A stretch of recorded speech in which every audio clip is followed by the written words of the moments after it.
کہتے ہیں کہ وہ کاتب وحی تھا. چیلنج ہے پوری امت کو، میرا چیلنج ہے، ایک آیت قرآن کی لکھنا ثابت کر دے کہ اس نے ایک آیت لکھی.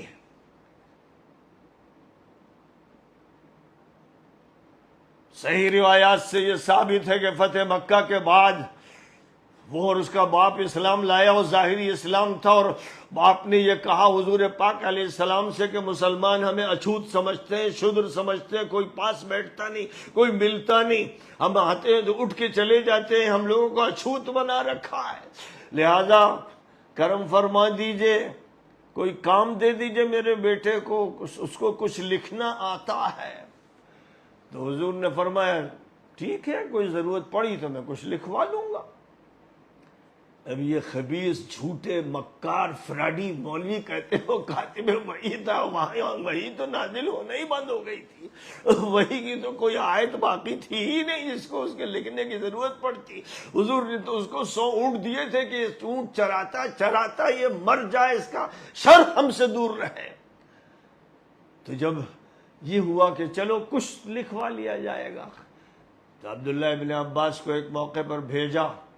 صحیح حدیث ہے، صحیح، کہ حضور بلا رہے ہیں، تو انہوں نے کہہ دیا کہ کہہ دو کہ کھانا کھا رہے ہیں. حضرت عبداللہ ابن عباس حضور کے پاس آئے اور بتایا کہ وہ کھانا کھا رہے ہیں. پھر حضور نے انتظار کیا 15-20 منٹ کہ بھائی کھانا کھا لینے دو. پھر آپ نے عبداللہ ابن عباس کو بھیجا کہ اب بلا لاؤ. جب عبداللہ ابن عباس دوسری مرتبہ گئے اور کہا کہ حضور انتظار کر رہے ہیں، تو اس نے کہا بتا دو کہ کھانا کھا رہے ہیں. عبداللہ ابن عباس واپس آئے. اب حضور کا جلال شدت اختیار کر رہا تھا کہ 2 مرتبہ میں بلا چکا ہوں اور آدھا گھنٹے سے زیادہ گزر چکا ہے، یہ کہتا ہے کہ کھانا کھا رہا ہوں.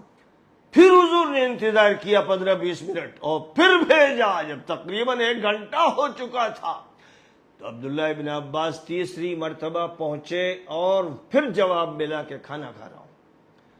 حضور اکرم صلی اللہ علیہ وسلم کے پاس عبداللہ ابن عباس نے جب تیسری مرتبہ یہ بات کہی تو بالکل خلاف عادت حضور صلی اللہ علیہ وسلم کی جو شان تھی وہ تو بڑی شفقت کی، لیکن اس وقت اتنا غضبناک ہوئے آپ اس اچھوت پر، اس شودر پر، اس بگڑے ہوئے انسان پر کہ فرمایا لا اشبع اللہ بطنا، خدا اس کا پیٹ کبھی نہ بھرے، خدا اس کا پیٹ کبھی نہ بھرے. تو تمام صحیح روایات میں ثابت ہے کہ پوری عمر اس کا پیٹ نہیں بھرا، روزانہ 7 مرتبہ کھانا کھاتا تھا اور یہ کہتا تھا کہ کھاتے کھاتے تھک جاتا ہوں، پیٹ نہیں بھرتا. حضور کی بد دعا قبول ہوئی. اس کے بارے میں جو فضیلت کی حدیثیں نقل کرتے ہیں وہ اتنے لپاڑی، اتنے جھوٹے، اتنے مکار، اتنے خبیث لوگ ہیں جن کی خباثت کی کوئی انتہا نہیں. محدثین کبار، امام احمد بن حنبل ہو یا امام اسحاق بن راہوے ہو یا امام حاکم ہو یا امام عبد الرزاق ہو، تمام ائمہ متفق ہیں کہ اس کے بارے میں ایک حدیث بھی وارد نہیں. امام نسائی تو اسی میں شہید کر دیے گئے اس حقیقت کو بتانے کی وجہ سے. اس لیے جو بدماش اس دور میں اور اس سے پہلے دور میں بھی جو پیدا ہوئے ہیں اور جو صفائی پیش کرنے میں اور ظالم اور قاتل اور مجرم کی صفائی پیش کرنے اور دفاع کرنے میں لگے ہوئے ہیں، خدا کی قسم وہ اپنی جہنم تیار کر رہے ہیں اور وہ اپنی برزخ میں فرشتوں کی مار کے انتظار میں ہے. جب فرشتے ان کو کوڑے بھی ماریں گے، ہتھوڑے بھی ماریں گے اور کہیں گے تو قاتل کا ساتھ دے رہا تھا. قرآن نے کہا نہیں تھا کہ جو ایک مومن کا بھی قاتل ہے وہ ہمیشہ ہمیش کا جہنمی ہے. تو وہ بدماش، وہ مجرم اور خبیث جس نے بڑے بڑے صحابہ کو قتل کیا، جس نے اہل بیت کو قتل کیا، جس نے عظیم تابعین کو قتل کیا، اس پر فخر کرتا رہا اور ایک ظالمانہ حکومت قائم کی اور وہ جہنم کا داعی تھا، تو اس کے دفاع میں بے شرم و بے حیا شیطان کی اولاد لگا ہوا ہے، اپنی جہنم بھڑکا رہا ہے. خوب یاد رکھو، قرآن صاف بات کرتا ہے، بے لاگ بات کرتا ہے. جب قرآن کی زبان بولی جائے گی تو حقیقت آشکارا ہو جائے گی. ہر بات کھل کر سامنے آ جائے گی، اور جو قرآن پاک سے کترائیں گے اور جھوٹی تعویلیں کریں گے وہ جہنمی ہے، مجرم ہے، خبیث ہے۔ اس امت کو چاہیے کہ چوکنا ہو جائے، کیونکہ اس طرح کے بدماش پھیل گئے ہیں جو اپنے کو اہل سنت کہتے ہیں اور نبی کے قاتلوں کی تعریف کرتے ہیں۔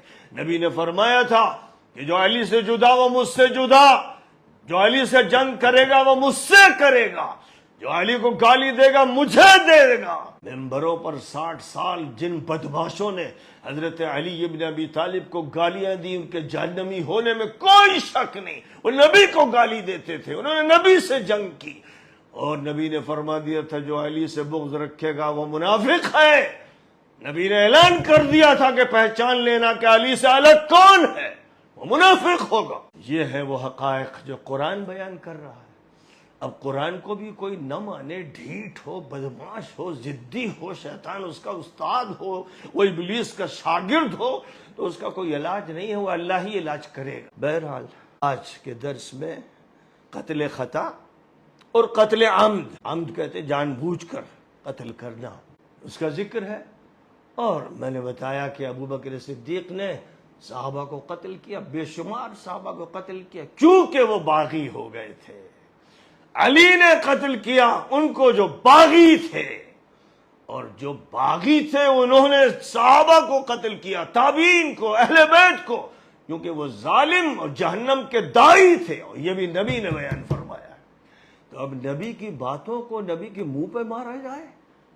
بدماش جو اپنے کو اہل سنت کہتے ہیں، سنت کے قاتل، نبی کے قاتل، نبی کے صرف گستاخ نہیں، نبی کا کلیجہ پھاڑنے والے، سینہ چھلنی کرنے والے، وہ فراڈی اہل سنت جو ناصبی ہی صرف نہیں ہے، بڑے مجرم قاتل جہنمی ہیں، ان کے بارے میں قرآن بھی یہی کہتا ہے، حدیثیں کہتی ہیں۔ لیکن ایک بھیڑ ہے جس کو گمراہ کر دیا گیا ہے، پاگلوں کی بھیڑ، مجنونوں کی بھیڑ، منافقوں کی بھیڑ ہے۔ اس بھیڑ میں کوئی مومن پھنس جائے تو اس پر ٹوٹ پڑتے ہیں۔ ارے شیطانوں کے مجموعے اور ابلیس کے جتنے بھی تعلق رکھنے والے اس کے شاگرد اور اس کے چیلے چپاٹے ہیں، وہ ایسوں کے خلاف ہوتے ہیں جو نبی کی بات کریں، قرآن کی بات کریں، کیونکہ ان کے نظریات ٹوٹتے ہیں، ان کا نظام ابلیسی ٹوٹتا ہے، ان کا نظام دجالی ٹوٹتا ہے، اور اس کی وجہ سے اس کے دفاع میں وہ اپنی جانیں دیتے ہیں۔ حقائق کو اچھی طرح سمجھ لینا چاہیے، اور ہر مسلمان کو یہ آیتیں یاد رکھ لینا چاہیے، یاد کر لینا چاہیے، تاکہ اس کے علاوہ کوئی بات چلنے نہ پائے۔ قرآن کی بات چلے گی وہی آخری اور قطعی ہوگی۔ ایک مومن کا بھی جو قاتل ہے وہ جہنمی ہمیشہ ہمیشہ کے لیے، اور جو صحابہ کا قاتل ہے، اہل بیت کا قاتل ہے، تابعین کا قاتل ہے، اس سے تو قصاص ہزاروں مرتبہ لیا جائے گا، ہزاروں مرتبہ قصاص لیا جائے گا، اس کی بوٹی بوٹی کاٹی جائے گی، ہمیشہ ہمیشہ جہنم کی سزا دی جائے گی۔ یہ قرآن کہتا ہے، کوئی ملا نہیں کہتا، کوئی مفتی نہیں کہتا۔ تو وہ مفتی جو اس سے ہٹ کر بات کرے، وہ ملا جو اس سے ہٹ کر بات کرے، خوب یاد رکھو کہ وہ ابلیس کا شاگرد اور شیطان کی اولاد ہے، اس سے زیادہ کچھ نہیں۔ وآخر دعوانا ان الحمد للہ رب العالمین۔